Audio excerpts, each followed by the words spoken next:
As 1981 drew to a close, over 60,000 Donkey Kong arcade cabinets dotted North America.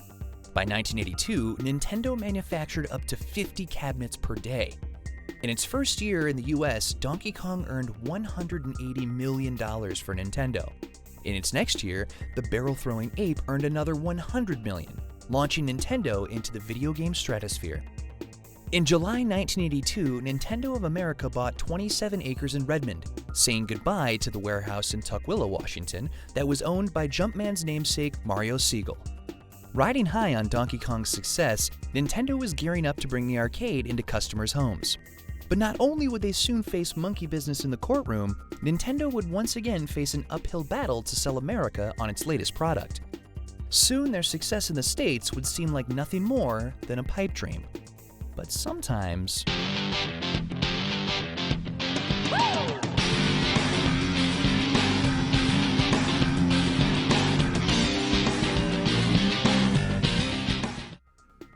As Donkey Kong guzzled quarters across America in 1981, its creator Shigeru Miyamoto set up to work on a sequel. In 1982, Nintendo released Donkey Kong Jr., a follow-up as unconventional as its predecessor. Instead of keeping Mario in the position of the hero, Miyamoto decided to cast him as the villain, having cruelly locked Donkey Kong in a cage at the top of the screen. Playing the role of the hero this time was Donkey Kong's son, who climbed vines and chains while dodging toothsome enemies to save his father. Despite the potentially blasphemous switcheroo of making Mario the antagonist, Miyamoto had scored again. Donkey Kong Jr. managed to sell over 30,000 cabinets. Donkey Kong was a force to be reckoned with. The brand's success paved the way for another lucrative opportunity for Nintendo: licensing and merchandising. Console maker Coleco gained the rights to make a home version of the game. And outside of video games, Nintendo found that Donkey Kong's face looked good on everything: board games, stuffed animals, and more. But to MCA Universal, the movie studio behind 1976's King Kong feature film, Donkey Kong simply looked like an ever-growing dollar sign. After countless threats of legal action and after scoring multi-million-dollar settlements with nearly every Donkey Kong license, Universal filed suit against Nintendo on June 26, 1982. The studio alleged that Donkey Kong infringed on their King Kong copyright. The video game maker, however, refused to budge. The case went to trial in early 1983, and Nintendo prevailed with ease. Its lawyers, led by attorney John Kirby, established the many differences between the conflicting Kongs. But if this weren't enough for the judge, Kirby proved that, in fact, Universal hadn't a legal leg to stand on. In 1975, the studio had sued previous King Kong picture maker RKO Pictures, and had itself proven that King Kong was in the public domain. The result of the 75 case cleared the way for Universal's 76 film remake. It also caused the judge to throw the suit against Nintendo out of court in '83. Nintendo had taken on the powerhouses of American entertainment and emerged victorious. While Nintendo of America defended itself in court, Nintendo in Japan had released its next big product, the Nintendo Family Computer, or the Famicom. According to Jeff Ryan's Super Mario: How Nintendo Conquered America, Nintendo president Hiroshi Yamauchi had the Famicom in the works for years. The 8-bit home console featured two wired controllers with raised directional pads and two-face buttons, a design that had originated with Gunpei Yokoi's Game & Watch. In July 1983, the Famicom was released in Japan with ports of Nintendo's American hits: Donkey Kong, Donkey Kong Jr., and the game that finally realized Yamauchi's vision, Popeye, a title that shared plenty in common with, what else? Donkey Kong. Nintendo finally wrangled the rights to the Sailor Man who had inspired Nintendo's biggest hit. That year, Nintendo sold over 500,000 Famicoms. The next year, it shattered that number by moving 3 million consoles. Nintendo had another hit on its hands, and the next step was to bring it to the US. But there was one problem. In 1983, the American video game market had crashed, a consequence of too many overpriced and underwhelming systems competing with each other. Game developers sprang up like mushrooms, creating unauthorized and often lousy games for the many consoles on the market. By 1984, the idea of a home video game system was anathema to American audiences and retailers alike. Once again, Nintendo of America's president Minoru Arakawa had an uphill battle selling the systems in the States. The fact that, by 1985, the Famicom had sold over 19 million units in Japan didn't impress American retailers, still smarting over the money they'd lost on video games so recently. So instead of trying to sell a game system, why not try to sell a toy?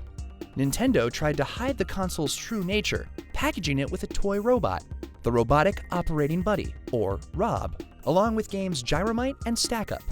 No one was fooled, and the plan didn't work. Yamauchi ordered Arakawa and his team to sell the systems to New York toy stores personally. Arakawa followed Yamauchi's bidding, but went a step further. According to Ryan's book, Arakawa went over Yamauchi's head, assuring retailers that they could get full refunds on any unsold systems, a gutsy move that could have cost Nintendo dearly. Fortunately, Arakawa's gamble paid off, and 50,000 units sold in New York. Similar rollouts in other major cities over the next few months yielded similar results. By 1986, Nintendo was finally able to release the Famicom, now named the Nintendo Entertainment System, nationally. It didn't hurt that it came packed with one of the most incredible games yet, Shigeru Miyamoto's Super Mario Bros. Before Nintendo devoted most of its resources to the Famicom and NES, Miyamoto kept working on arcade games. He had spun Mario off into his own game in 1983. Mario Bros. Took place in a pipe-filled sewer, where the pair worked together to knock out as many turtles and crabs as they could. When Miyamoto was promoted to make Famicom games, he took Mario with him. The result was like nothing seen before. A whole kingdom full of secrets, growth-inducing mushrooms, warp zones, stompable enemies, and, of course, lots of pipes. Super Mario Bros.' 1985 debut was a massive success, driving the system's sales and hooking American gamers in ways the Atari and ColecoVision never could. To date, Super Mario Bros. Is said to have sold more than 40 million copies worldwide, holding the record for the best-selling video game for a full 18 years. Miyamoto kept working, creating another masterpiece inspired by his childhood spent roaming the woods and caves in Kyoto. February 1986's The Legend of Zelda, a questing game, featured even deeper exploration than Super Mario Bros. Clearly, Zelda's grand scope and massive dungeons touched something within gamers, and Nintendo had another hit. Other now legendary games followed, like the lonely, haunting space adventure Metroid, designed by Yokoi. That title blew people's minds with the end-of-game revelation that its silent protagonist, Samus Aran, was actually a woman. However, a console can't survive on first-party games alone.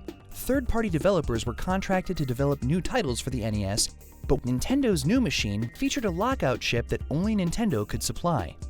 The chip drove up the costs of production, and games lacking the chip wouldn't play. Nintendo had control.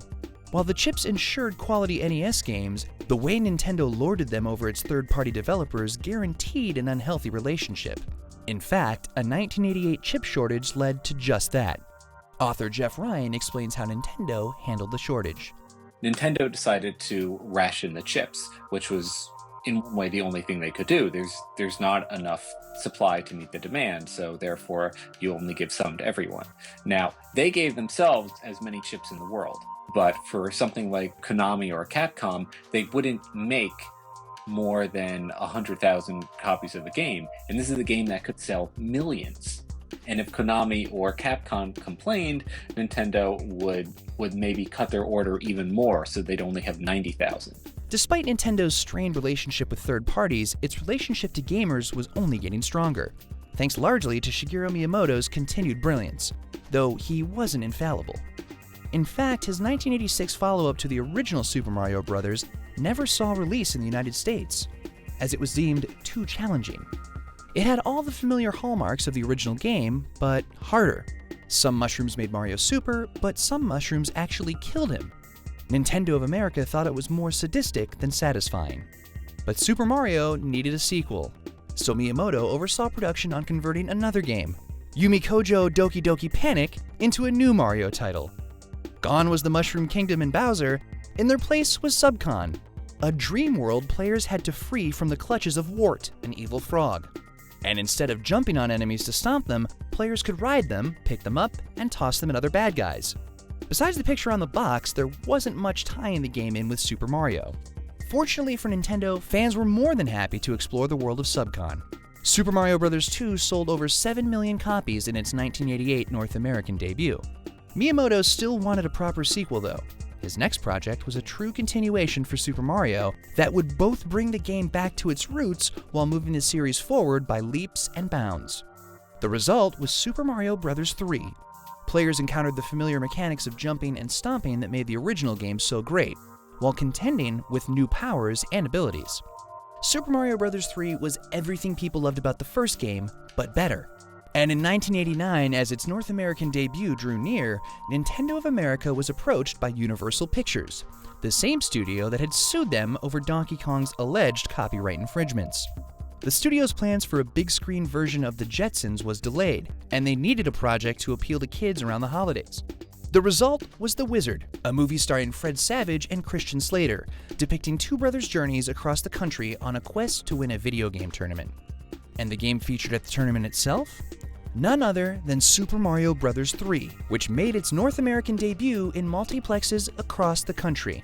While The Wizard isn't remembered as much more than an afterthought, Super Mario Bros. 3's release in February 1990 found its place in the history books. It was Nintendo's biggest hit yet, selling 18 million copies and achieving the record for the best-selling video game not bundled with a system. As it began the 1990s, Nintendo had been transformed since its tentative entrance into the video game market a decade before. Instead of simply being a player in the industry, Nintendo practically owned it. The company seemed invincible. But soon enough, Nintendo would discover the price for not playing well with others. Tune in next time to see Nintendo go portable.